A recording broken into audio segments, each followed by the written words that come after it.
히브리서 12장 2절 말씀을 함께 보겠습니다. 히브리서 12장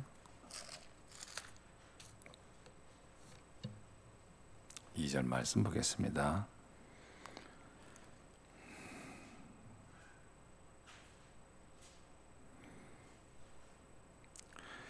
믿음의 주여 또 온전하게 하시는 이인 예수를 바라보자. 그는 그 앞에 있는 기쁨을 위하여 십자가를 참으사 부끄러움을 개의치 아니하시니 하나님 보좌 우편에 앉으셨느니라. 아멘.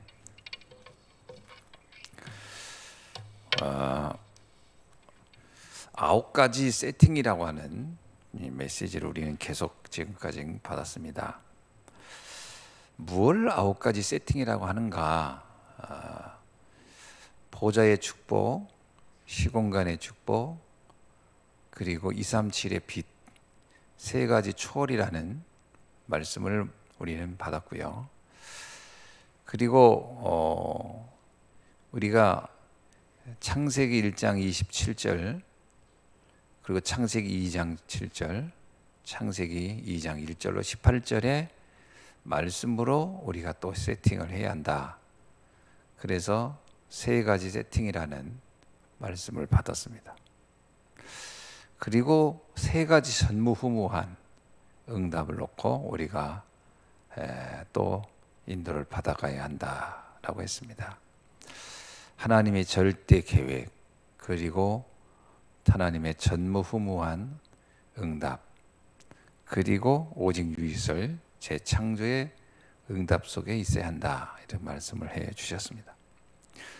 그래서 이번 주 다음 주 이어서 계속해서 이 아홉 가지를 하나하나 조금씩 구체적으로 좀 살펴보려고 합니다. 오늘은 첫 번째로 보좌의 축복이 뭔가라는 겁니다. 보좌의 축복이라는 말을 한 단어로 표현하라 그러면은 언약이라는 단어로 압축해서 설명할 수 있습니다. 왜 언약이냐? 언약이란 말 자체가요, 하나님과 우리 사이에 맺은 약속이에요. 그는 보좌의 천명, 하나님 보좌라는 말 자체가 하늘로부터 오는 거잖아요. 위로부터 오는 하나님의 음성입니다. 근데 그 음성은 그냥 음성이 아니고 언약적 음성이죠. 하나님이 우리에게 원하는 게 있는 거예요. 그것을 알아채는 겁니다. 부모가 자식에게 말을 하는데 자녀가 아무런 반응이 없다는 얘기는 부모의 의도를 이해 못했다는 얘기가 되겠죠. 그러면 부모하고 자녀하고는 인간적으로 말해도 소통이 안 되겠죠. 서로 대화라는 게 소통이 돼야 돼요. 그래서 보좌의 축복은 우리 어디로부터 시작되느냐? 우리가 하나님의 언약을 이해하는 데서부터, 깨닫는 데부터 시작되는 겁니다. 그래서 왜 우리는 그런 보좌의 축복이 필요한가라는 질문부터 시작할 필요가 있어요. 왜 우리는 보좌의 축복이 필요하죠? 왜 위로부터 오는 하나님의 언약, 또 하나님의 능력이 필요할까요? 그것은 보좌의 축복이 없이는 안 되는 이유가 있기 때문입니다. 첫 번째가 뭐냐면 인간의 그 어떤 능력으로도 막을 수 없고 해결할 수 없는 아주 근원적인 문제가 있기 때문에 하나님은 우리에게 위로부터 오는 하나님의 말씀이 있는 겁니다. 예를 들면은 아담과 하와에게도요, 하나님께서 선악과를 먹지 말라라는 사실은 하나님의 보좌의 메시지가 있었던 겁니다. 이거를 아담과 하와가 알아들었어야 되는데 이걸 알아듣지 못한 거죠. 왜냐하면 선악과를 먹지 않고 선악과의 의미를 누려야만이 그 아담과 하와의 삶이 될 수밖에 없는 겁니다. 그래야 돼야 되는 거거든요. 자, 그렇다면 우리가 이 땅은 하나님의 보좌의 축복 없이는 안 될 수밖에 없는 문제가 있는 거예요. 요한복음 12장 31절에 보면 세상 임금이 이미 세상을 장악하고 있다고 합니다. 고린도후서 4장 4절에도요. 세상 신이 사람들의 마음을 붙잡고 있다. 에베소서 2장 2절에서도 공중권세를 잡은 자가 사람들의 모든 삶을 지배하고 있다라고 얘기하고 있는 겁니다. 그래서 보좌의 축복, 보좌의 말씀이 필요한 거예요. 우리가 하나님의 말씀 없이도 마음껏 살 수 있으면 상관이 없는데 하나님의 말씀 없이는 안 되는 문제가 있기 때문이라는 거죠. 그래서 사단의 목적이 있는 겁니다. 사단의 목적은 인간을 멸망으로 이끄는 데 목적이 있는 거예요. 그러니까 사람들은 사단이라는 존재에 대해서 굉장히 그렇게 관심이 없습니다. 사단에게 늘 영향을 받고 있음에도 불구하고 사단에게 관심이 없는 거예요. 왜냐하면 이미 사단은 우리에게 사단을 인식할 수 없는 메시지로 우리를 각인시켜 놔서 그렇습니다. 여러분, 사기꾼이 사기를 치기 위해서 제일 먼저 하는 게 뭐냐면 자신이 사기꾼인 것을 못 알아듣도록 인식할 수 없도록 먼저 메시지를 넣어줍니다. 그래서 사기를 당하는 거거든요. 사기꾼이 처음부터 난 사기꾼이라고 나타나지 않습니다. 굉장히 나에게 친근하고 나에게 꼭 도움이 될 사람 것처럼 다가오지 않겠습니까? 그거부터 먼저 작업을 하는 거예요. 그래서 그 작업이 먹혀 들었다 싶으면 그때부터 서서히 사기를 치는 거 아니겠어요? 사단도 마찬가지입니다. 그래서 사단에 대해서 설명을 뭐라고 하냐면 그는 처음부터 거짓말쟁이였다라는 겁니다. 처음부터 거짓말. 처음부터 우리를 거짓으로 세팅시켜버린 거예요.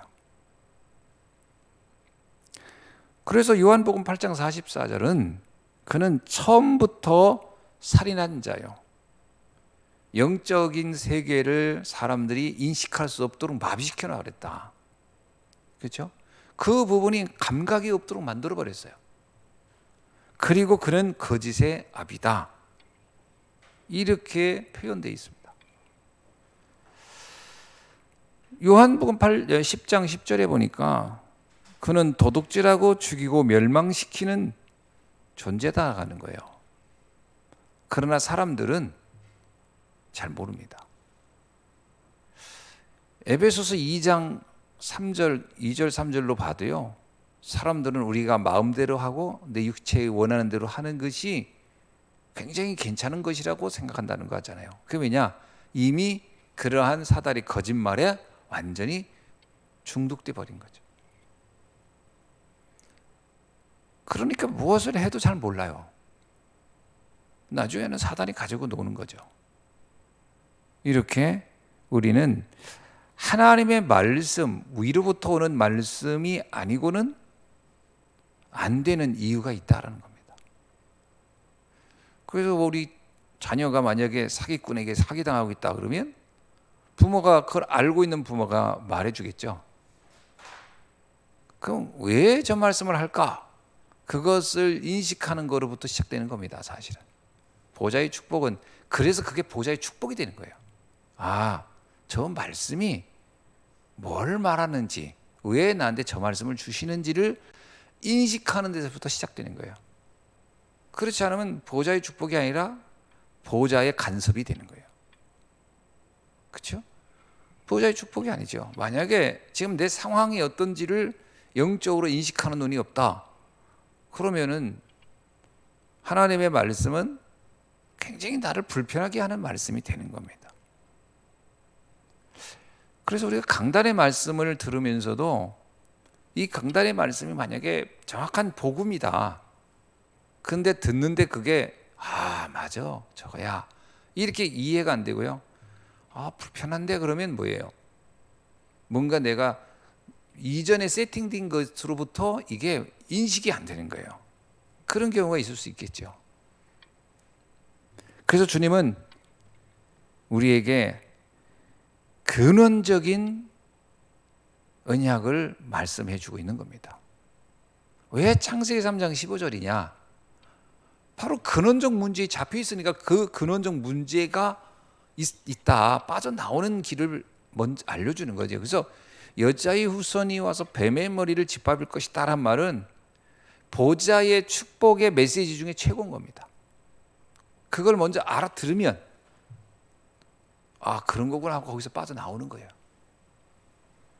근데 만약에 여자의 후손이 와서 뱀의 머리를 짓밟았다 이 말을 하는데 듣는 사람이 아, 뭔 말인지 도저히 못 알아듣겠다, 아, 지루하다, 그러면 지금 나는 뭐에 어떤 문제에 내가 마비되고 있는지에 대한 인식이 안 돼 있다라고 하는 것을 말하는 거예요. 한번 얘기해 봅시다. 불신자들을 앉혀놓고 만약에 당신은 창세기 3장 15절에 여자의 후손이 필요합니다 하면 뭐라고 생각하겠어요? 아, 그렇겠구나, 이렇게 생각하는 사람이 얼마나 있겠어요? 말도 안 되는 얘기하고 있네, 이렇게 반응을 할 거라는 거죠. 그거는 이제 보좌의 말씀이 이들에게 뭐예요? 아주 나하고 아무 상관없는 말로 들리는 거예요. 예를 들면 사기당하고 있는 자녀에게 그거를 아는 사람이 아, 당신 말이야, 그 사람 조심해야 돼, 아, 그 사람은 당신에게 지금 도움을 주는 게 아니야. 근데 이 사람이 그 사기꾼의 말이 완전히 중독이 되어버렸으면요, 그 말을 하는 사람이 굉장히 신경질 날 겁니다. 왜 나를 자꾸 저걸 조심하라고 저러지? 예? 당신이나 잘해, 이렇게 나오는 거거든요. 그래서 이 복음을 말했을 때 사람들이 반응이 그래요. 니나 잘해라, 니나 믿어라, 이렇게 나오는 게 뭐냐면 이미 영적인 부분에서 마비되어 있다라는 거예요. 보좌의 축복이 아니고 보좌의 간섭이고 불필요한 말이고 쓸모없는 말로 들리고 있다는 게 문제인 겁니다. 그래서 주님은 우리에게 뭐라고 얘기를 하시냐면 누가복음 20장 49절, 볼지어다 내가 내 아버지께서 약속하신 것을 너희에게 보내리니 너희는 위로부터 능력으로 입혀질 때까지 이 성에 머물러 하시니라. 위로부터 오는 능력. 그럼 언제 이 눈이 열리겠습니까? 성령이 아니고서는 예수를 주라 시인할 수 없느니라. 사실은 보좌의 축복 중에 최고의 축복은요, 우리의 눈이 열리는 거예요. 아, 예수가 나에겐 그리스도로 필요하구나. 이게 열리는 것부터 시작인 겁니다. 요한복음 14장 16절에서 내가 내 아버지께 구하겠으니 그가 또 다른 보혜사를 너희에게 주사 영원토록 너희와 함께 있게 하시리라. 요한복음 14장에서 이 주님이 우리에게 왜 보혜사가 필요하냐라는 거예요. 그것은 26절에 잘 나와 있습니다. 보혜사 곧 아버지께서 내 이름으로 보내실 성령 그가 너희에게 모든 것을 가르치고 내가 너희에게 말한 모든 것을 생각나게 하시리라. 영적인 세계의 눈이 열릴 수 있도록 하나님이 우리에게 눈을 열어주시는 겁니다. 그러면서 보좌의 축복의 두 번째는 뭐냐면 우리가 감당해야 할, 우리가 왜 이 말씀을 통해서 우리가 해야 할 천명이 뭔가를 깨닫게 해주는 거예요. 구원이 뭔지가 이해된 사람에게 오는 하늘의 보좌의 축복의 두 번째는요, 바로 내가 살아가면서 누려야 할 축복에 대한 비밀을 말해주는 겁니다. 그것이 하나님께서 이스라엘 아담과 하와에게 선악과를 먹지 말라 그 얘기만 한 건 아니에요. 그러면서 뭐냐면 네가 다스리고 정복해야 할 사명이 있다라는 겁니다. 거기에 분명히 아담과 하와 외에도 수많은 사람들이 사단의 이 메시지에 잡혀 있을 것을 알기 때문에 그들을 도와주는 일을 해야 한다. 그들을 거기서 빼내는 일을 해야 된다. 그래서 정복과 다스림이라는 메시지는 아담과 하와에게만 주신 겁니다. 그죠? 일반적으로 생물 그 창세기를 읽어보면요, 다른 피조물은 생육과 번성과 충만이라는 단어만 줘요. 그게 그들에게 필요한 거예요. 그러나 인간은 뭐냐? 분명히 미션이 있다는 거예요. 동물들에겐 미션이 없습니다. 사자가 아무리 강하다고 해서 네가 저 정글을 네가 다스려라. 아닙니다. 사자는 다스릴 이유가 없어요. 그냥 잡아먹으면 돼요. 사자는 자기가 다른 약한 동물을 잡아먹고 자기가 풍성해지면 돼요. 그게 사자의 타고난 자기의 축복입니다. 그죠? 호랑이는 토끼를 잡아먹고 사슴을 잡아먹어야 되는 거예요. 그러면 되는 거예요, 자기는. 그건 자기가 배부르면 돼요. 그러나 인간은 그게 아니라는 거예요. 그것들을 정복하고 다스리라, 관리하라는 거예요. 땅에 있는 것과 하늘에 있는 것과 물속에 있는 것 다 다스리라는 거예요. 거기에는 뭘 포함한 거냐? 사람을 포함한 겁니다. 사단으로부터, 그죠? 그들을 지켜주라는 거예요. 그래서 보좌의 축복을 누린 사람들이 누구냐? 많이 있습니다만 첫 번째 아브라함을 들 수가 있겠죠. 아브라함에게는 하나님께서요, 창세기 12장 2절로 3절에 보면은 너로 인하여 만민이 복을 받게 하리라. 아브라함은 하나님의 음성이 뭔지 알아들었어요. 왜 하나님이 나를 부르신지도 알았어요. 내가 어떻게 살아야 되는지도 알았어요. 그리고 무엇을 놓고 살아야 하는가 미션을 준 거예요. 근데 실제로 아브라함이 현장에서 삶은 그 말씀을 붙잡고 떠났지만 그렇게 되지 않습니다. 의식주 문제에 잡혀가지고 계속 그런 고민을 하는 거예요. 어떻게 하면 내가 먹고 살아야 되지? 이미 그 문제는 사단에서 우리를 불러내는 순간부터 그 문제는 이미 하나님이 해결해 주겠다고 약속한 거기 때문에 사실 고민할 필요가 없는데 아담과 하와는 아브라함은 거기에 딱 자신도 모르게 이미 중독돼 있었음을 아는 거죠.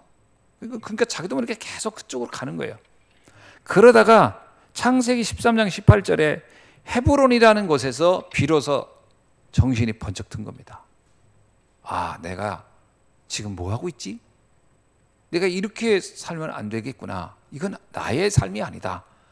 그래서 거기서 만물의 상수리 나무 밑에서 단을 쌓기 시작합니다. 비로소 하나님과 소통이 시작되는 그 회복이 시작. 그게 보좌의 축복의 중요한 전환점을 맞이하는 거예요. 이제 나에게 맡겨진 천명이 뭔지를 딱 찾아내는 거죠. 그것이 바로 보좌의 축복의 시작점입니다. 그리고 나서 그 지역에 일어났던 전쟁을 마무리하고 다 끝내는, 전쟁을 완전히 해결하는 사람이 돼요. 그리고 나서 조카 롯을 그 전쟁에서 구출해냅니다. 이건 무슨 얘기를 말하죠? 재앙을 끝냈다는 거예요. 아브라함이 재앙을 끝낸 겁니다. 그게 굉장히 중요한 보호자의 축복을 가진 자, 내가 누구인지를 발견하고 내가 어떤 일을 해야 하는지를 발견하는 게 가장 중요한 거예요. 그게 보호자의 축복을 발견한 사람입니다. 그죠? 내가 누군가, 나는 무엇을 하다 가야 되나, 요거 알아야 돼요. 그걸 모르면 보호자의 축복을 받았다라고 말할 수는 없는 겁니다.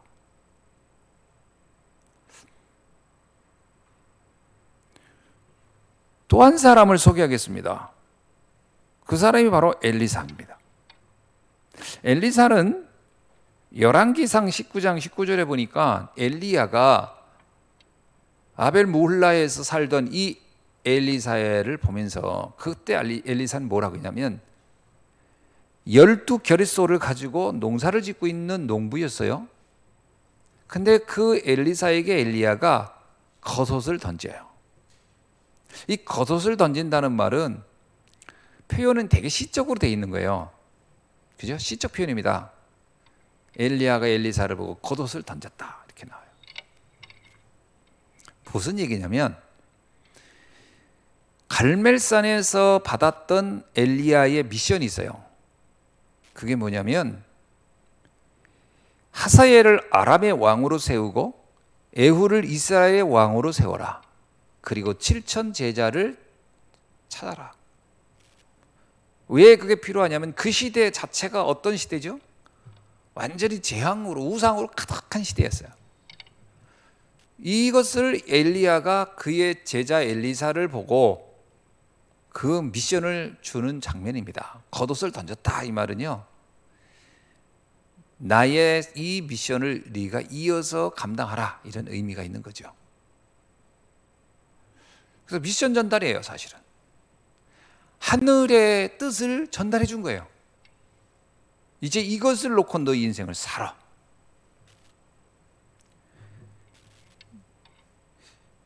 엘리사가 그 말이 무슨 말인지 알아듣습니다. 그리고 돌아가서 어떻게 하죠? 그 소를 잡아서 사람들에게 다 나눠주고 그리고 엘리를 따릅니다.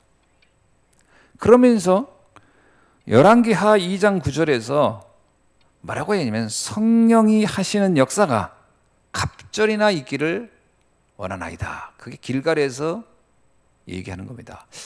엘리야의 제자들이 많이 있었어요. 엘리야의 제자들이 많이 있었습니다. 근데 그 제자들 가운데 엘리사가 있었던 거예요. 엘리사는 농사 짓는 제자였던 거죠. 그냥 아무나 농부한테 가가지고 옷을 던진 게 아니고 제자 중에 감당할, 이어갈 후계자를 찾아서 던진 겁니다. 그랬더니 엘리사가 그 말이 뭔 말인지 알아듣고 따라 나선 거죠. 그리고 길갈에서 그런 얘기한 겁니다. 나에게 갑절의 영감이 있기를 원합니다. 그건 뭐냐? 이제 하나님의 천명이 뭔지를 내가 알아들었다라는 거예요. 그게 필요하다. 그리고 나서 어떤 일을 합니까? 그가 도단성에서 아람 군대를 물리치는 응답을, 그 시대의 가장 큰 재앙의 근원을 뿌리째 끝냈다. 이게 엘리사의 가장 큰 업적이죠. 보좌의 축복을 가진 자, 내가 누구며 무슨 일을 해야 되는지를 알아들었던 거예요. 그리고 나서 그 시대의 재앙을 막은 거예요. 재앙은 그 미션을 가진 사람에게 당연히 그 재앙이 끝나는 응답이 오는 겁니다. 그죠? 이 엘리사가 아람 군대를 막 막으려고 돌아다니는 게 아니에요. 도단성에 있는데 그들이 찾아온 거예요. 그런데 그들이 또 알아서 또 다 눈이 멀고 끝난 거예요. 왜냐? 이미 하나님과 소통이 되니까, 하나님의 그 천명과 나의 삶이 딱 통하니까 응답은 나타날 수밖에 없는 것이다. 마가다락방의 제자들이 또한 세 번째로 소개해 드릴 수 있는 사람들입니다. 사도행전 1장 1절에서 8절이 이들이 받은 응답이에요. 그리스도, 하나님의 나라, 성령의 역사. 비로소 이들은 알았습니다. 왜 이 시대에 그리스도가 필요하며 우리는 왜 오직 그리스도 해야 하는가? 그리고 우리는 할 일이 하나님의 나라를 이룰 일이구나. 이것이 성령의 힘으로 가능하구나. 그걸 알고 그들이 뭘 했죠? 사도행전 1장 14절에 모여서 기도하는 겁니다. 오로지 기도에 힘썼다. 이거는 분명히 이제 이들이 아는 거예요. 이건 영적 전쟁이다. 이건 세상의 세상 임금이 장악한 시대와 우리의 영적 전쟁이 이제 우리가 해야 될 중요한 사명이다. 이걸 깨닫는다는 것은 이제 더 이상 의식주의에게 매이지 않는다는 얘기입니다. 더 이상 내가 의식주 문제 가지고 살지 않겠다. 이제 이걸 놓고 내 인생의 방향을 정했다, 이 말 아니겠어요? 그들이 10일간 마가다락방에서 모여서 오로지 기도에 힘썼다는 말은 그들이 오로지 자신들에게 준 하나님의 천명을 붙잡고 집중했다라는 거예요. 보좌의 말씀, 하나님으로부터 오는 그 말씀이 이제 우리가 살아야 할 방향이구나를 붙잡고서 기도하기 시작했다. 자, 여기서 우리가 이제 보좌의 축복이라는 것이 뭘 말하는지를 조금 이해하는 거예요. 보좌의 축복을 사람들은 오해하는 게 뭐냐면 난 가만히 있는데 하늘에서 무조건 막 뭔가 부어주는 거라고 생각하거든요. 그게 아닙니다. 내가 누구인지를 알고 왜 하나님은 나를 왜 불렀으며 그 사실을 깨닫는 거예요. 그게 보좌의 축복의 시작입니다. 자, 그렇다면 이 시대의 보좌의 축복을 어떤 사람이 누릴 것인가? 오늘날 우리는, 이 시대에는. 그렇죠? 이 부분을 우리가 또 봐야 되겠죠. 첫 번째는 왜 보좌의 축복이 필요한가? 두 번째는 어떤 사람들이 보좌의 축복을 받았는가? 그렇다면 세 번째는 그러면 지금 이 시대에는 누가 보좌의 축복을 받을 수 있단 말인가? 자, 그러면 세 번째, 누가 보좌의 축복을 받을 수 있죠? 이 시대의 빈 곳을 본 사람입니다. 재앙지대, 사각지대를 본 사람이에요. 그들이 보좌의 축복을 받을 사람들입니다. 그렇잖아요. 하나님이 하나님의 뜻을 전혀 관심이 없고 그게 뭔지 모르는 사람한테 보좌의 축복을 준들 그게 무슨 의미가 있겠습니까? 아무 의미가 없는 거잖아요. 갑절에 성령 충만을 준들 그거 어디다 쓰겠어요? 그죠? 내가 복의 근원이 될 것이다 말을 한들 그게 무슨 효과가 있겠냐고요. 이게 이해돼야 되는 거예요, 사실은. 첫 번째는 237의 빈 곳을 보는 사람입니다. 우리는 237 시대에 살고 있거든요. 하나님의 관심은 처음부터 세계복음화에 놓고 있는 거예요. 세계복음화 전 세계를 놓고 근심하는 분은 하나님이시거든요. 우리가 하나님과 뭔가 소통이 된다는 얘기는 거기에 나도 관심을 가져야 되는 거죠. 237 시대. 237 시대에 237 시대라는 단어에 감각이 없다. 그러면 보좌의 축복이 뭔지를 알 수가 없는 거죠. 그러니까 단어로는 알 수는 있겠지만 의미는 알 수가 없어요. 237 시대의 빈 곳에 관심이 가야 합니다. 5천 종족. 어저께도 우리 임직식 끝나고 오랜만에 목사님들이 이제 만나가지고 임직식 목사님들 많이 왔어요. 네. 다행히도 이제 뭐 천안 지역에 있는 목사님들은 이제 몇 분밖에 안 왔지만 대전 지역에 있는 분들은 거의 다 왔더라고. 다 와서 이제 모였으니까 오랜만에 모였으니까 이제 끝나고 다들 헤어지는 걸 너무 아쉬워해가지고 다들 3, 4, 5호 좀 포럼이 될 만한 사람들마다 밥 먹고 나서 다들 이제 다 커피숍으로 뭐 누가 말한 것도 아닌데 막 흩어졌어요. 바로 가는 사람은 거의 하나도 없더라고요. 우리도 이제 몇 분하고 같이 이렇게 같이 모여서 커피숍에서 얘기를 하게 됐습니다. 뭐 그동안 지냈던 이야기들을 쭉 하면서 처음에는 이제 한 목사님이 본인이 좀 겪고 있는 최근에 어려운 이야기를 근데 내가 근데 어려운 얘기도 아니에요. 이렇게 뭐 굉장히 경제적으로 어려웠다는 얘기를 쭉 하는데 가만히 듣고 보니까 나보다 더 미자리 교회 목사님이었는데 나보다 더 부자가 됐어. 뭐 어떻게다가 아파트를 하나 분양을 받았는데 이렇게 그 아파트를 그때 당시 그거를 막 여기저기 좀 어렵게 지인들을 동원하고 본인이 막 해서 했는데 6억짜리 아파트가 지금 22억인가로 뛰었대요. 그러니까 갑자기 야 나는 뭐 호주머니에 가지고 있는 게 거기에 비하면 진짜 세 발의 피요 모기다리 웍하던데 그 친구는 22억 뛰었다는 얘기 하는데 그거 뭐 분양 뭐죠 뭐 중도금 넣고 뭐 하는 거 그거 어려웠다는 얘기를 하고 있는 얘기인 거예요. 그래서 가만히 듣고 보니까 내가 누구를 걱정하는 얘기를 들어야 되나 싶더라고. 그러면서 뭐 그 얘기를 하는 거예요. 이제 그 얘기를 하는데 사실은 이제 얘기는 그렇게 우는 띄웠지만 그 얘기 들으려고 우리가 앉아서 있는 건 아니잖아요. 그러냐. 근데 뭐 그저 가진 게 하나도 없는데 그 큰 거를 쉽게 말하면 내 입은 요만한데 이만한 새가 이만한 물고기를 물어버린 거야. 근데 이 물고기가 엄청 크고, 예? 이건 평생 먹어도 다 못 먹을 것 같은 크기지만 내 입에는 안 들어가는 거지 지금. 이게 큰일 난 거야 이게. 물었는데 이걸 어떻게 해야 되나 이거. 그 얘기예요 사실은. 그래서 내가 잘게 잘라 먹어라 내 그냥 그래서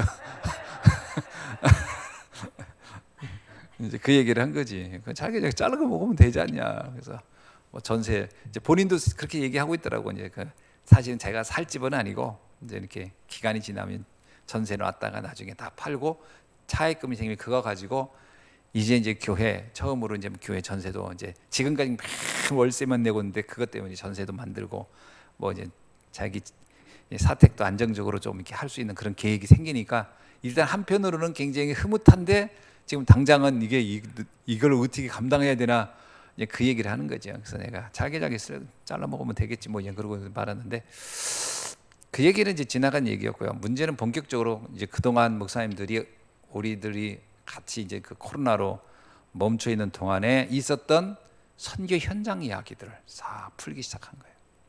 근데 굉장한 거예요.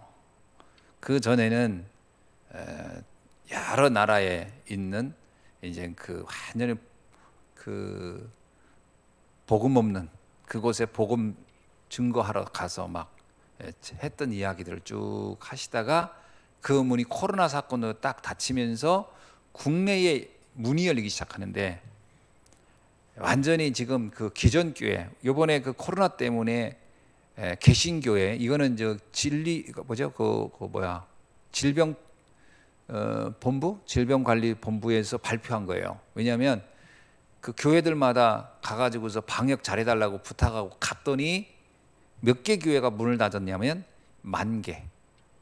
우리나라의 교회 수가 1만 개의 교회가 문을 닫아요. 약 1만 개 정도가. 그러니까 질병관리본부에서 했으니까 그 통계가 정확하겠죠. 모든 교파를 다 초월해서 우리 개신교의 모든 교파를 초월해서 갔더니 한 10,000개 교회가 문을 닫았더라는 거예요. 그러니까 우리 지나가다 십자가 있으면요, 그게 지금 예배를 드리고 있는 교회라고 볼 수 없는 거예요. 거의 대부분이 웬만하지 좀 안정된 교회 외에는 거의 문 닫고 있다라고 봐야 될 정도로 심각한 상황이 온 거예요. 그러니까 이 목사님들이 지금 뭐 이제 위기를 느낀 거예요. 그 전에는 그 위기라는 걸 잘 못 느꼈다가 이 코로나가 딱 오면서 막 흔들리기 시작하는 거예요. 복음 없는 교인들은 뭐 이때다 하고서 막 교회 안 나오고 막 그러니까 교회들이 다 막 이제 그 목사님들이 너무 이제 갈급하고 있는 중에 이 목사님이 이제 몇 명 팀이 모여서 그들에게 세미나를 열었대요. 그냥 이렇게 작게. 근데 막 여기 이게 충격을 받고 막 목사님들이 몰려오기 시작하는 거예요. 그래서 지금 최근에는 제주도에서도 계속 했고 또 어디 하다가 최근에는 또 이제 국내 여러 지역에 돌아다니면서 이제 그 세미나를 이렇게 했던면서 일어난 응답들 쭉 얘기를 쭉 하시더라고요. 우리가요,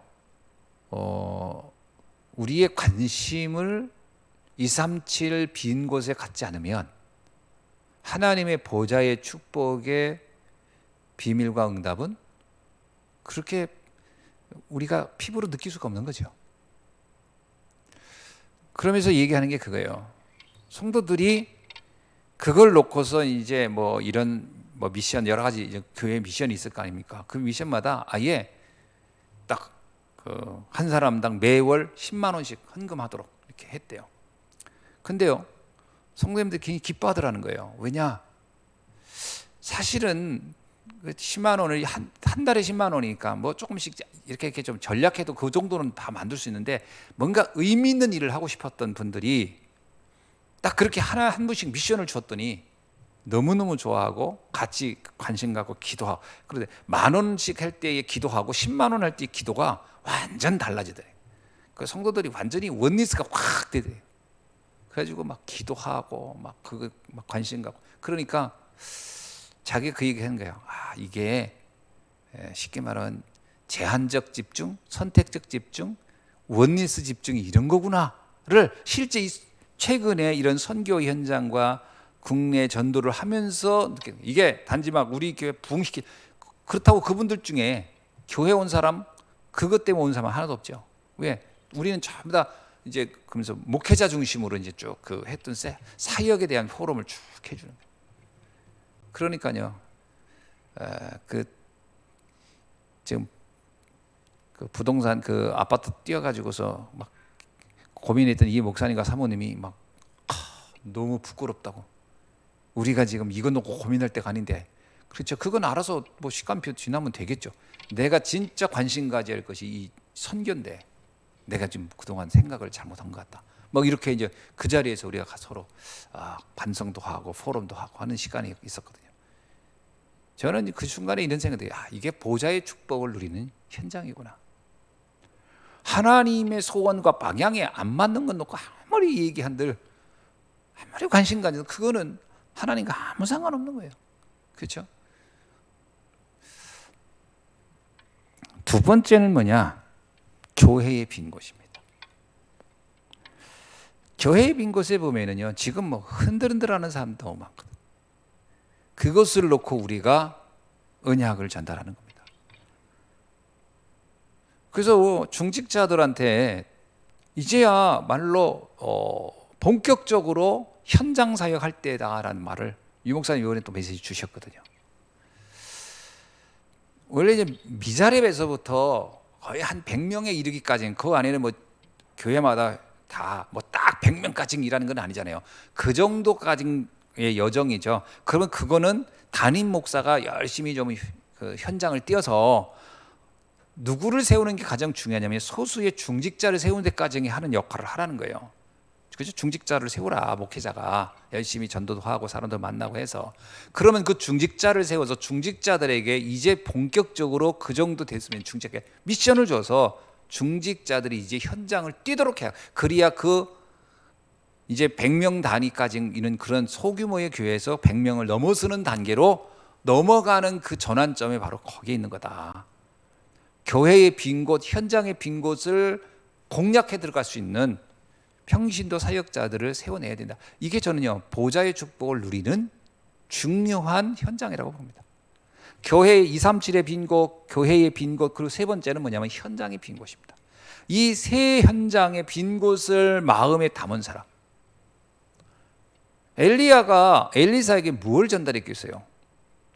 지금 이 나라의 빈 곳이 우리가 해야 할 이 미션의 빈 곳이 너무 많다. 나 혼자는 안 된다. 함께 하자. 그래가지고 세워놓은 거예요, 엘리사를. 그래서 겉옷을 던진 거예요. 이것을 함께 하자. 그 말을 엘리사가 알아들은 거죠. 그때 보좌의 축복이 임하기 시작한 겁니다. 마가다라방에 있던 성도들도 그 전에 이제 예루살렘에서부터 땅끝까지 다 비어있다. 예루살렘도 다 비어있고 유다도 다 비어있고 사마리아 다 비어있고 저 땅끝도 다 비어있다. 이제 그 빈 곳을 채워야 된다. 그 미션을 준 거죠. 그러니까 그들이 모여서 그때부터 거기에 놓고 집중하기 시작한 거예요. 오늘도 마찬가지입니다. 우리에게 주님이 빈 곳을 전도자를 통해 알려주잖아요. 그럼 우리가 지금부터 그곳을 놓고 기도하는 거예요. 예수님도 그러잖아요. 무엇을 먹고 마시고 입을까를 근심하지 말라. 왜냐하면 사실 먹고 마시고 입는 문제는 평생을 걱정해야 할 문제일 거예요. 왜? 평생 우리는 늘 먹고 어떻게 먹을까, 뭘 입을까. 이거는 평생 고민한. 그러나 그것에 거기에 내가 관심을 두고 있다면 그거는 일반 피조물들은 호랑이의 하루 일과가 뭐겠어요? 사자의 하루 일과가 뭐겠어요? 먹이 찾아다니는 거예요. 그래서 조용필 씨가 그 노래 불러준 거예요. 킬리만자로의 표범은 하루 종일 으슬렁거리면서 먹이를 찾아다니는 거예요. 그게 피조물의 사명이에요. 그러나 인간은 먹기만을 향해서 떠돌아다니는 킬리만자로의 표범이 아니니까. 우리는 살리는 사명이 우리에겐 특별히 주어진 거예요. 그죠? 이거를 우리가 지금부터 집중해야 한다는 거예요. 그래서 교회의 빈 곳, 병든 자, 빈곤한 자, 영적 문제로 시달리는 자. 영적 문제로 시달리는 자들은요, 다 뭐예요? 갈등하고 있는 거예요. 영적으로 흔들흔들하는 거예요. 말씀은 들었지만 말씀이 와닿지 않는 거예요. 그리고 그게 아까도 얘기했지만 그게 나하고 뭔 상관 있어 라고 하는 사람들이 있을 거란 말이에요. 그들을 가서 살리라. 그럼 빈 곳이 우리 교회도 있겠어요, 없겠어요? 아이, 목사님 뭔 소리예요? 우리 교회는 지금 한 20, 30년을 말씀을 들었는데 다 꽉 찼습니다. 알이 꽉 찬 꽃게 같습니다. 그렇게 얘기할 수 있나요? 많은 분들이 비어 있거든요. 이제 그 사역을 누가 하라고요? 중직자들이. 그래야 보좌의 축복을 사실적으로 내가 체험하게 되는 거예요. 그 현장에 있는 재앙들이 떠나가는 걸 보게 될 것입니다. 그래서 결론적으로 말하면 세 가지 집중의 응답 속으로 이제 들어가야 한다는 거예요. 제한적 집중입니다. 제한적 집중이라는 것은 메시지는 이미 정해져 있어요. 그죠? 우리가 중직자분들에게 현장에 사령관으로 들어가세요. 어저께도 뭐 임직하면서 막 모든 목사님들이 막 격려사, 축사 막 하면서 그 현장으로 들어가라. 막 그 얘기를 막 정말 무슨 거북선에 불 뽑듯이 막 해냈는데 다들 막 아멘, 아멘. 그 교회는 세계로 교회는 내가 또 깜짝 놀랐네. 막 일단은 성도님들이 반응이 그 무슨 부흥에 온 느낌이더라고. 목사님들이 뭐 한마디로 다 아멘, 막 아멘. 그것도 거의 청년들이 바글바글 하더라고. 난 그래서 야, 이게 우리 교회 예배당은 우리보다 좀 더 작았던 것 같아요. 작았던 것 같고 뭐 상가교회고 아주 겉으로 보기에는 굉장히 이렇게 우리가 흔히 지나가다 보면 상가교회 보는 그런 교회들이에요. 또 뭐 안에 인테리어나 이것도 굉장히 옛날스럽게 돼 있죠. 음향실 하나도 뭐 변별하는 게 없어가지고 그냥 칸막 이렇게 그냥 파티션으로 이렇게 해놓고 거기서 하더라고요. 근데 교회 분위기는 막 뜨겁더라고. 막 다들 막 아멘 아멘 하고 막 그러는데 최근에 이제 제가 가서 특송 들어준 게 제일 잘하는 것 같아요. 그 목사님 딸 같은데 찬양 진짜 잘하대. 그래가지고 내가 야, 무슨 가수 같다. 그 곡도 굉장히 어려운 곡을 하는데 정말 잘 부르더라고. 아무튼 뭐 그건 이제 그랬다는 거고, 일단은 거기 있는 그 청년들이나 이런 그 분위기가 아주 뜨겁더라고요. 자, 우리가 뭘 가지고 있느냐? 바로 답을 가지고 있다라는 거예요. 오직 복음입니다. 이게 제한적 집중이에요. 그런 교회인데도 불구하고 그들은 답이 있으니까 거기서 막 뜨겁게 복음 전할 수 있는 거 아닙니까? 사명을 감당할 수 있는 거죠. 그 다음에 선택적 집중은 뭘까요? 어디를 선택하라는 거예요? 빈 곳을요.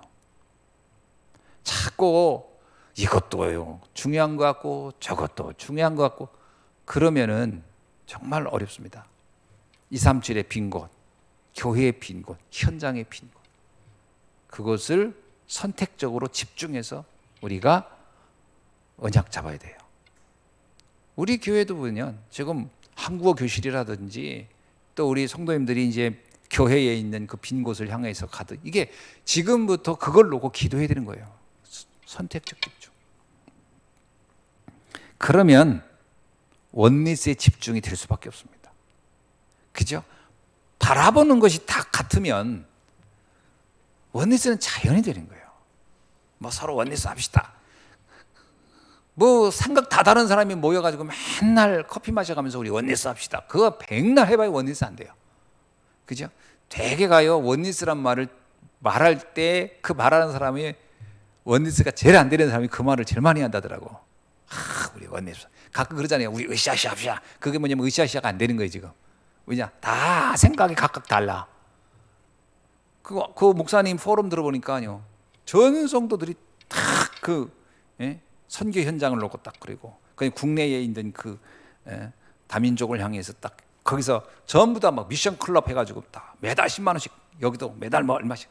대부분이 교회도 크지 않은 교회니까 중복이 되는 거죠. 그래도 성도님들이 너무 감사하다고.